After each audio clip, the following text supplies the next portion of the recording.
But in any case, for my talk, I will move far away from the physical layer and into the transport layer. So we get something different now. In this talk, I'm going to introduce our study on the limitation of currently available transport protocols in the context of reconfigurable data center networks.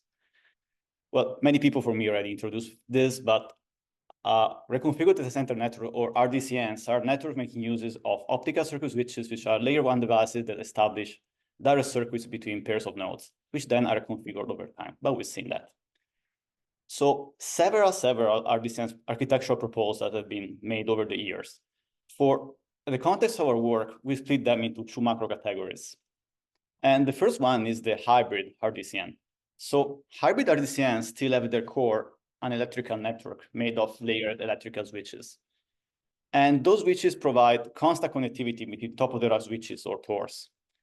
This network is then augmented with an optical network, which provides temporary high-bandwidth circuits to dedicated pairs of TOR, usually based on traffic demands, but not only. And the real problem this network poses to transport is the frequent switching between the low-bandwidth electrical network and the high-bandwidth optical circuits. But as we're going to see soon, this has been mostly dealt with so far. But as the double network deployment can incur very high provisioning and managing costs, other proposals, such as Opera, have proposed instead to get rid of the electrical network core and just have a fully optical core. And the problem here becomes different because now the TORs are exclusively interconnected by the high bandwidth temporary circuits. And you can see on the right, the resulting topology is also quite different. It is no longer a hierarchical topology, but a flat one connecting the TORs. And then the circuit switches reconfiguring also changed this topology drastically. So we call these pure RDCNs for this talk, and they are the focus of my work. So the question we want to answer in our work is, how do existing transport protocols behave on pure RDCNs or just RDCNs for now? And we're going to go through this by using packet level simulations with targeted experiments on some existing transport protocols. For the talk today, I'm going to focus in particular on the Hopper architecture that thankfully has been already introduced, especially focusing on the case where packets go through multi-hop paths in the changing graph. And so let's start with a view for a landscape of currently available transport protocols. So these are protocols we can call general transport protocols, meaning that they should work regardless of topology arrangement. And there is what we call feedback-based, as they passively react to congestion feedback from the network over time. Then, as actually most of production networks are some form of closed network, some other protocols were developed based on flow-related network assumptions. And those protocols are usually what we call receiver-driven or credit-based, meaning that a receiver will explicitly allocate bandwidth for each of the senders, so not passively. Then some other further work introduced specific transport protocols for hybrid RDCNs. And those networks try to address the frequent oscillations between the low bandwidth electrical network and the high bandwidth optical network. So of course, in the scope of our work, we won't cover each protocol, but we'll focus only on a few representative ones. And the first one we pick is the original choice for the Hopper and multi-hop paths, which is the NDP protocol. As you can see here is surprisingly from the CLO lines. It's not even from the general transport line. So our first question is, what could go wrong running such a protocol, a CLO-specific protocol on the Opera topology, which is very far from a CLO network? So why do we need to run a CLO network with NDP? So a CLO network has quite a lot of redundancy built in, meaning that there are numerous equal cost paths between TORs. And through these numerous equal cost paths, it is possible to uniformly load balance the network so that the network core is not congested or can be assumed to be free of congestion. Then, as the network is also very symmetric, all that an NDP receiver needs to do is to pace packets from each of the senders so that packets arrive at the last downlink, creating little to no queuing. But the underlying graph of, for example, Opera is very different. It has few equal cost paths, and it's also very asymmetric. So first of all, how is NDP going to handle core congestion and packet pacing?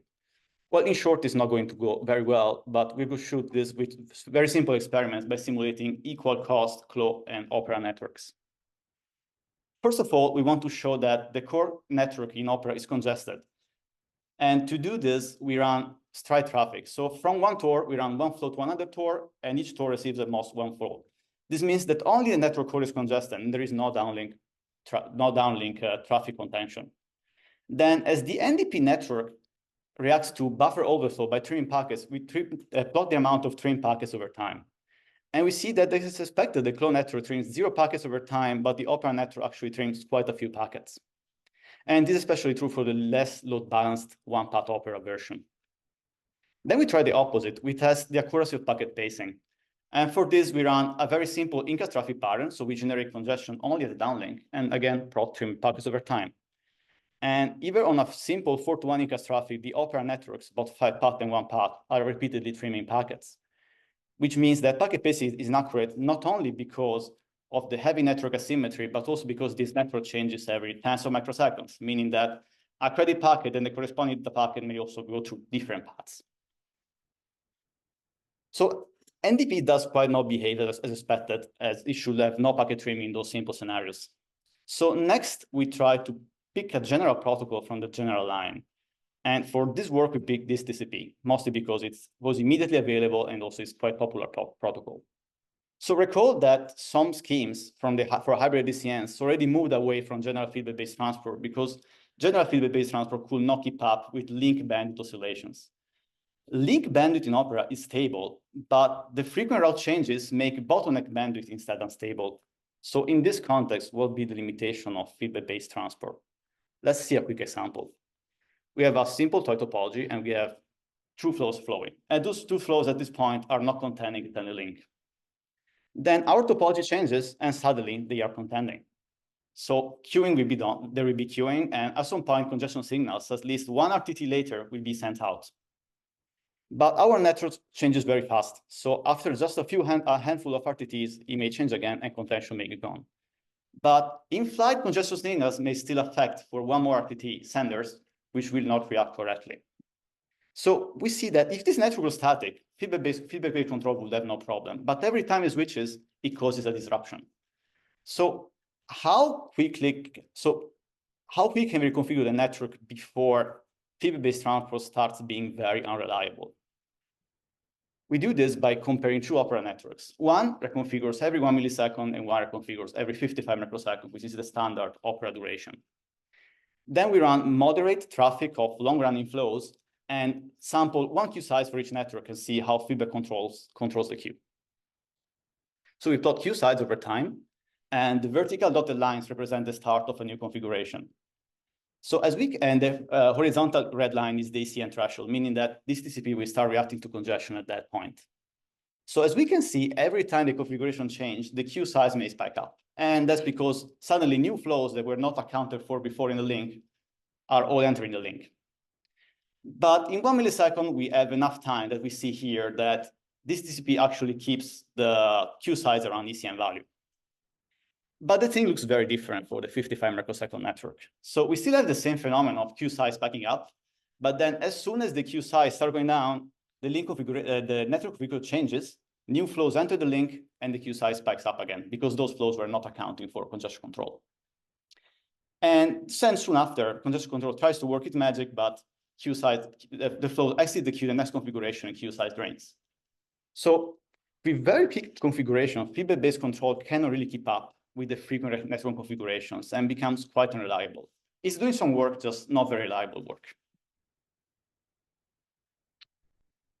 So for last, we try out on a protocol for the hybrid DCN, and we try out TD-TCP. So TD-TCP, or time division TCP, was originally designed for general RDCNs, but then was really only tested on a hybrid network. So what we try here is whether TD-TCP method will also extend to the Opera multi-hop paths. So first of all, how does TD-TCP work?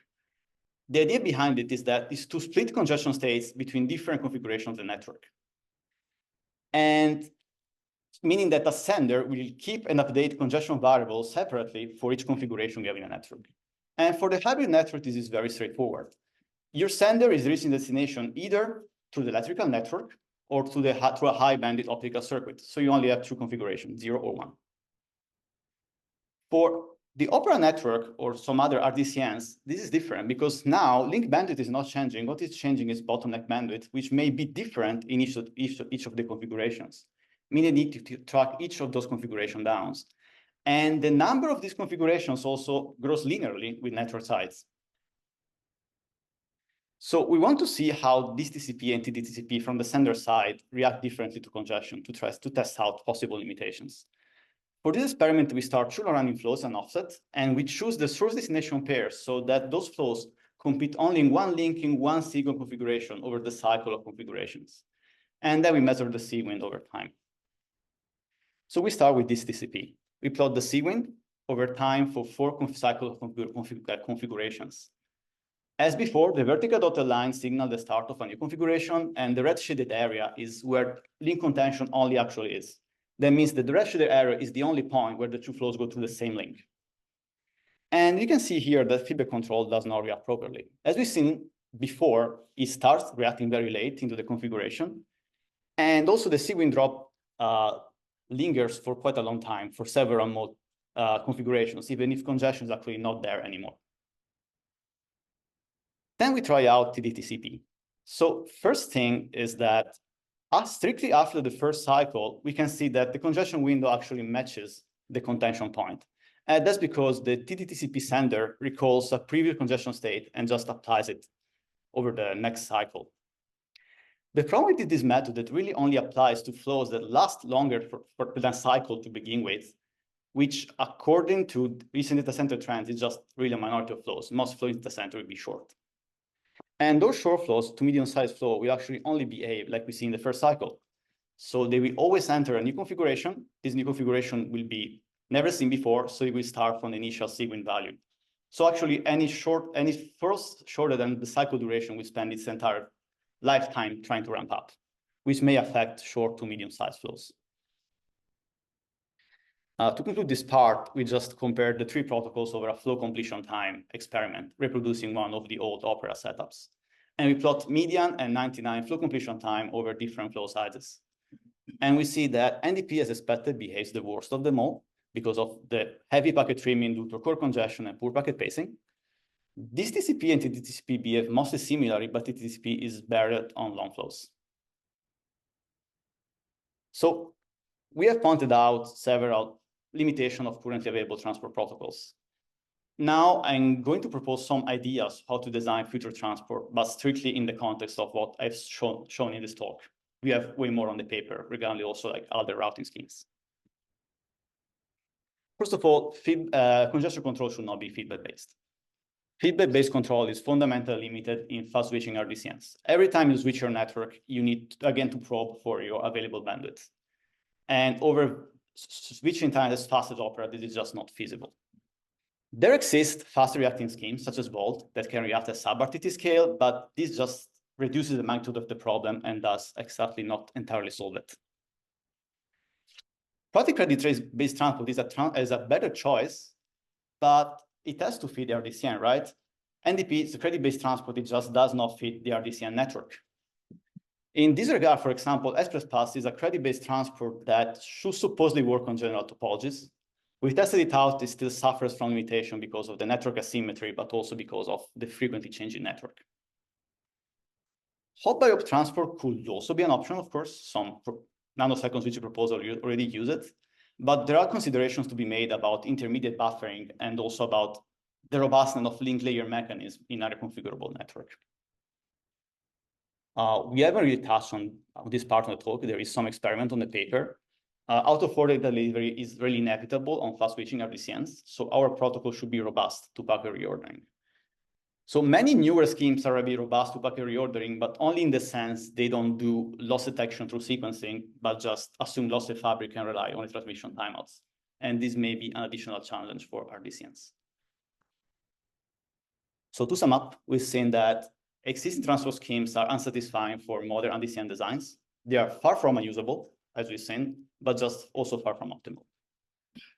Transport requirements, so schemes designed for hybrid DCN may definitely not extend to more general cases. And according to us, to our studies, future transport should be designed to be proactive, but still fitting the RDCN. and those robust reordering, either through smarter loss detection and sequencing, like some TDCP approach takes, or just by trying to design lossless fabrics for RDCNs. And that's it for my talk. I'm ready to take questions.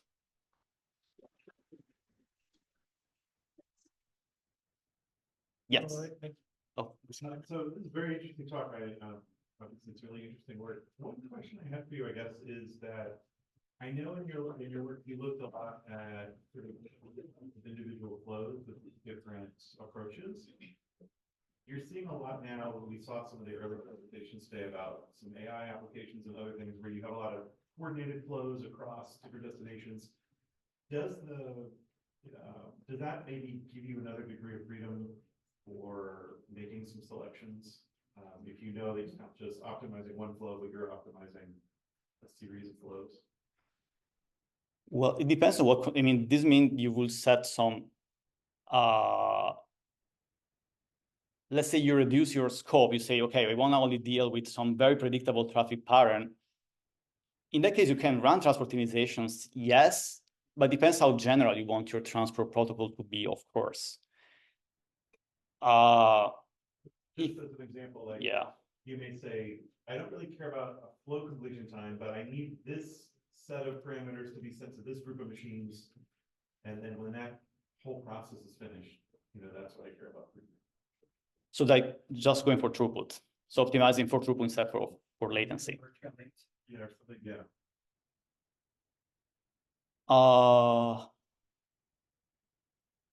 That's a good question. So in general, so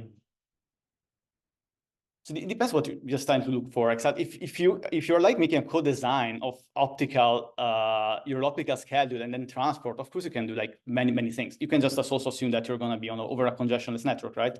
You just establish your circuits, for example, based on demands, and then you automatically have some assumption that, yeah, my network will not need heavy congestion control because my links will not be very congested to begin with. I'm running direct circuits for most of the traffic. Even this is the case why Opera performed very well in the trace where it could use bot. You could offload most of its work or to VLB, right? You can just run NDP, it's going to work fine. I mean, you can just throw as much traffic at all it as you want because only a minority of traffic will actually occupy the network. The moment you study congestion control, I would say that you will study it on the worst congestion case, which are the consideration I'm making now.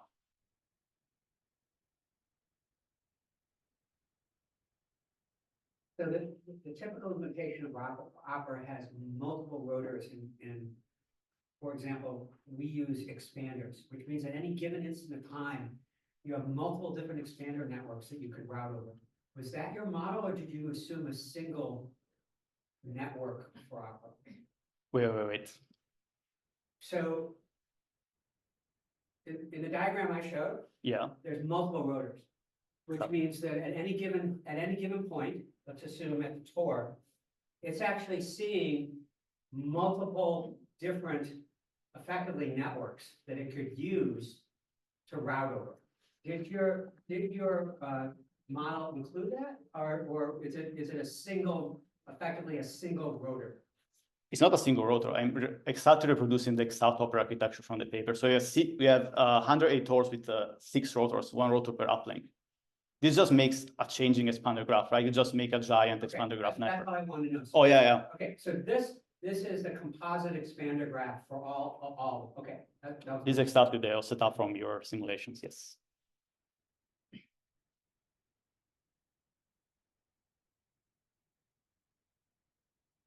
Okay, thanks for the talk. Thank you.